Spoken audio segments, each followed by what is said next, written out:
Hello chess lovers! I have a very interesting game for you from the match played between a new self-taught AI-based chess engine called LeelaChessOfficial and Grandmaster Andrew Tang. For those who do not know, Leela is inspired by DeepMind's Alpha Zero, which beat Stockfish 8 in a 100-game match, 28 wins, 72 draws, 0 losses.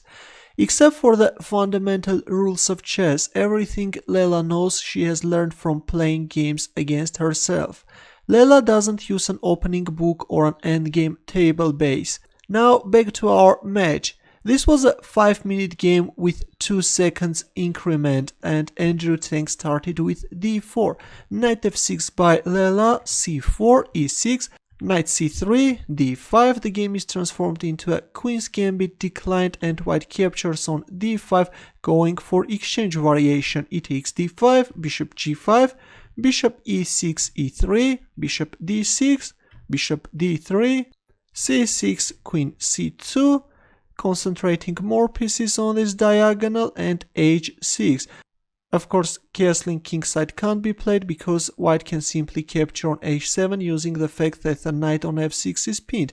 That's why we see h6 first, and only after bishop h4 black castles kingside. Knight f3, knight d7, white castles kingside, queen c7, rook b1, white is trying to start an advancement on the queen side, a5, preventing any b4 moves, rook c1, white is bringing new forces on the queen side, rook c8, a3, knight h5, knight a4, bishop g4, threatening bishop takes f3, followed by bishop takes h2, and Tang plays bishop g3, knight takes g3, h takes g3, rook e8, bishop h7 check, king h8, bishop f5. So far so good, no problem at all for white. Now comes knight f6, bishop takes g4, knight takes g4, queen f5, bringing the queen on a more active square and attacking the knight on g4. But now, instead of moving back the knight, Leela Zero simply captured on f2, went for this knight sacrifice in order to destroy white's kingside. Actually, this is a move which Stockfish 9 doesn't like and says that white can gain advantage.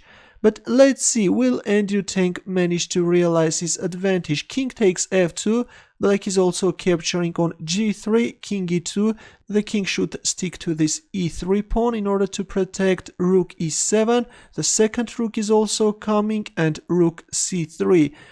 Well, not a precise move. Instead of playing rook c3, according to Stockfish, the best move is knight g5. Simply threatening queen h7 checkmate. The idea is that now capturing on g5 can be very dangerous because white has this rook h1 check. If king g8, then simply black king can get checkmated, or if a move like bishop h2, then queen h3 check followed by rook takes h2, and of course white has a huge advantage. Later this knight will come into the game, it's over. That's why after knight g5 black should play g6, though after queen f6 check, king g8, rook h1, h5, knight c5, rook e8, rook f1, allowing rook takes e3, king d1, still white has an advantage. Soon white will bring the king on a safer square, and though black has 3 pawns against a piece, but this is going to be very hard for black. Let's go back, but after rook e7 we see this humble rook c3 move.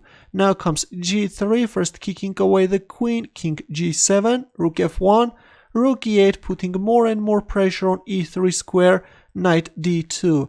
Not a good move, playing king d2 would have been better, moving away the king from this dangerous e-file. But after rook 8 we see knight d2, bishop f4, intensifying the pressure on e3, rook f3, f6, knight f1, bishop d6, g4, rook e4 and knight d2. Andrew Tang is overlooking a simple rook takes d4 move. Actually, again, it was not too late to play king d1 if queen c8 coming after the g pawn, then knight c5, creating some counter-attacking chances. But after rook e4 we see knight d2 and black is simply capturing on d4. knight c5, queen e7, knight d3, rook e4, knight f2, rook e6, king d1, bishop c5, knight d3, and finally we see bishop takes e3. White's position is starting to collapse. Bishop takes f4, rook takes f4, b5, queen f3, b4. Black is simply dominating the position. A takes b4, a takes b4, rook d3. Now comes rook e1 check, king c2, queen c5 check, king b3, but now comes rook e3 and Andrew Tang resigned. Now if queen f1, then simply rook takes d3 check followed by rook e3, winning the queen, and it's over. An interesting game, I think, with a very controversial knight takes f2 sacrifice. I'm sure that soon this artificial intelligence is going to become a very powerful monster and we can use it in our analysis and preparations. Thanks for watching, and if you have any questions, don't hesitate to leave your comments. Good luck.